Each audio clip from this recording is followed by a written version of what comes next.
send the 3D structure, we can start the scanning the view. Once the particles are in contact, whether they are in contact or not, or the significant influence on the material properties. And you can look whether the voids are connected or not. Actually, even this is very complicated. You see, it's difficult to determine whether the particles are in contact or not. In theory, it's easy, but in reality, it's very challenging because resolution is a problem. Right? And the contacts are complicated. The particles are not just connected to the point; they're connected in some surface and different points, different locations. And the void connections, and depends on the resolution. It's also very challenging. Look at these images, slice by slice. You may think that these two, cross sections are connected by, but computer-wise, it's difficult. So we develop a tool that's called morphological, pattern recognition approach to, link, to string, the cross sections together, and to see whether these voids are connected or whether these cross sections are belonging to the same particle. That's a challenging study. My first actually PhD student, she did that one. I still think about today, I think it's a very good investment in methodology development. And this concept of once you have the structure, you can apply the forces in the computer, different ways, using different boundaries to boundary conditions and initial conditions to simulate a different type of testing, like a compression test and an indirect retention test. And in this study, actually, we use the real structure, reconstructed from the X-ray tomography images. And then we had another project funded by National Science Foundation called the digital mix design. Basically, in this approach, we're using the computer to generate the structure. And this structure would be similar in terms of statistical kind of parameters that would be similar to the actual specimens. And then use that computer generated specimen. And then combine in combination with the digital specimen, digital testing approach to come up with a gradation and a structure of the asphalt concrete, and then model its behavior to see whether its behavior is acceptable or not. So that's we call that digital mix design. This is a student that just graduated last semester, and we have a lot of slides in here for that one. But again, we just very briefly mention about this project. And this one is mainly the partnership with the digital specimen digital testing approach is mainly to link the material properties at different scales and the testing results from the simple performance test to the model mobile simulated and full-scale test. And this actually was initiated by a federal high administration colleague of mine over there, and he wanted me to do some image analysis and modeling, and especially try to explain why the coarse mix of west traffic, why that mix failed unexpectedly. That's a major reason for this study. And we kind of used advanced physical plasticity model to model the asphalt concrete and the asphalt binding as well. And here is basically a study, and we took, like I said, X-ray images of specimens, and this X-ray tomography image system can apply the load, and at the same time do the scanning, the X-ray scanning, to monitor the changing of or the evolution of the microstructure. The particle movements can be observed, and the particle translation and rotation can be also observed as well.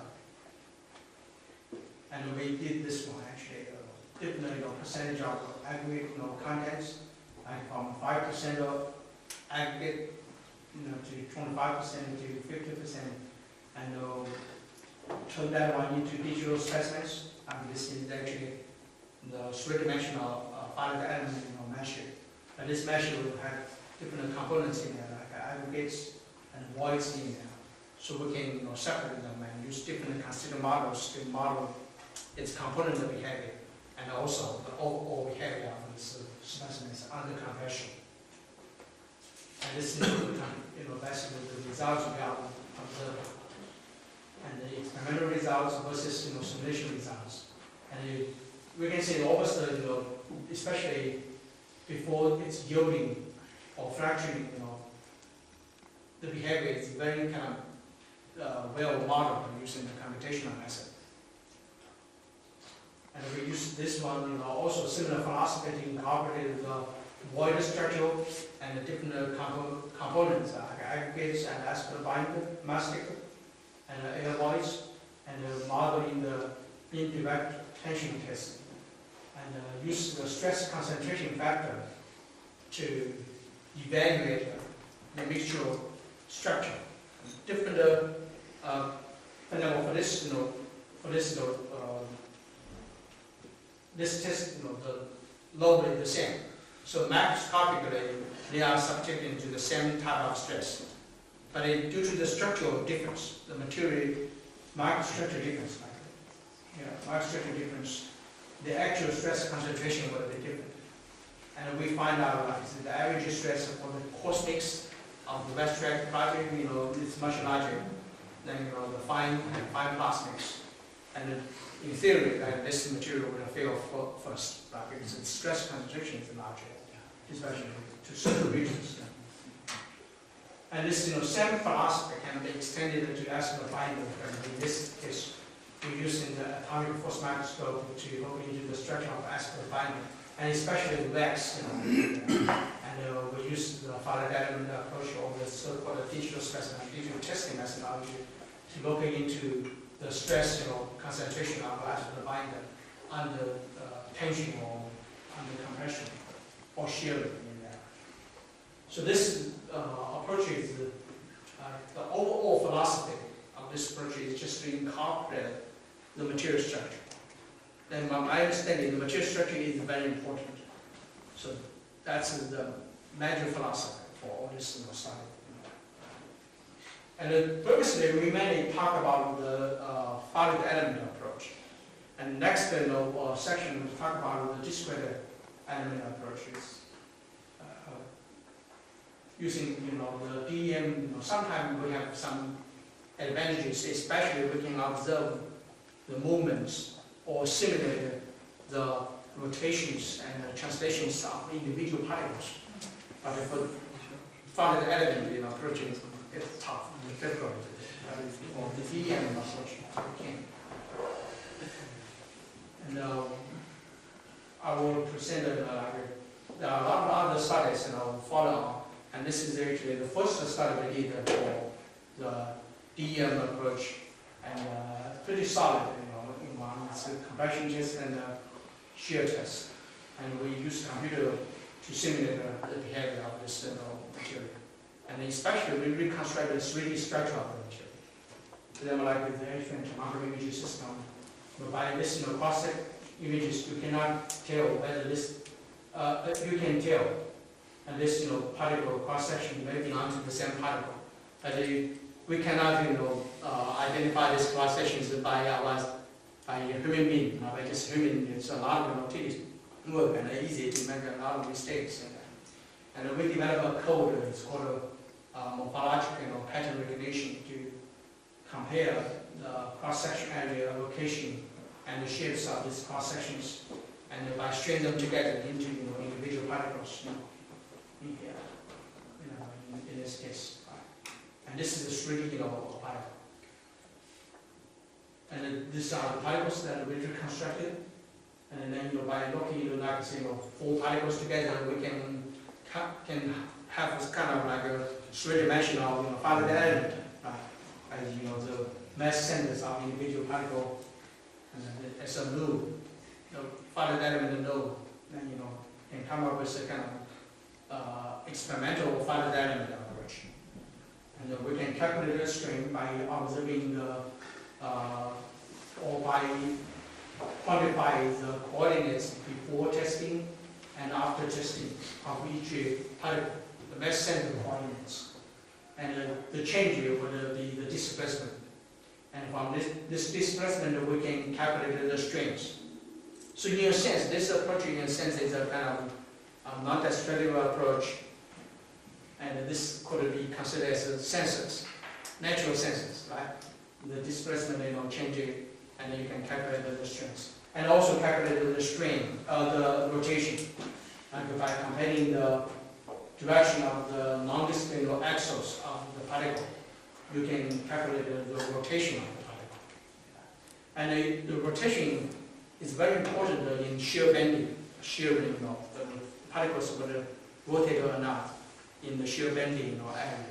So that's the experimental approach, in my understanding, is very important to several aspects, look into the fundamental properties of the material and also looking into the shear bending of the material as well. And we use this, large balls to replace the small balls, and large, kind of cluster them together to reduce the number of balls, so to increase, the computational efficiency of DEM simulations. But then in this case, in 2D case, before 207 particle or small particles, and then after that we can just use 19 particles. So the computational efficiency is significantly increased. And actually the 3D case is more, increased by 95%.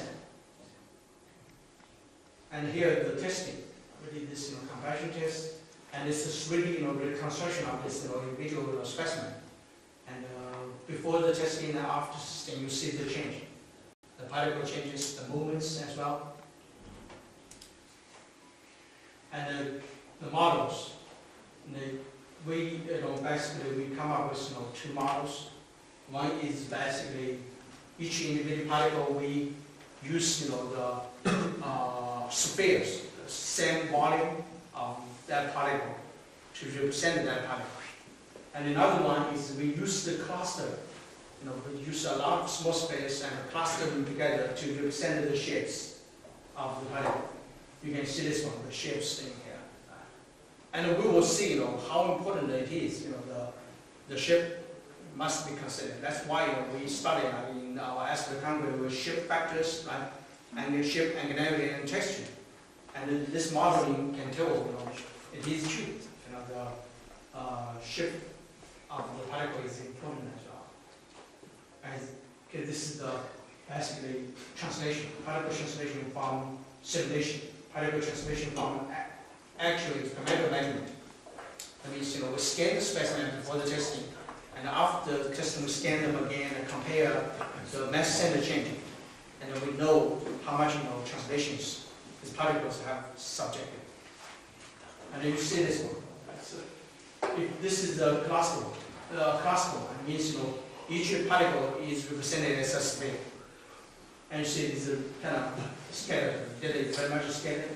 And then you use the cluster DM, that means consider the particle shape. You see this, the correlation is much better.